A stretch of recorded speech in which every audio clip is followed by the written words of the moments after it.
but I'm saying kia leboha. And notice that I say these all together. They are bound together. The ki and the are bound together for a particular reason. That is because this I here denotes the time. This is a temporal marker.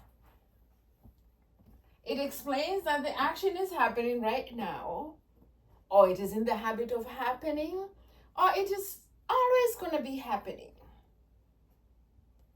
You could also say that this shows that this is something about a matter of fact situations, or that sort of a thing. Leboha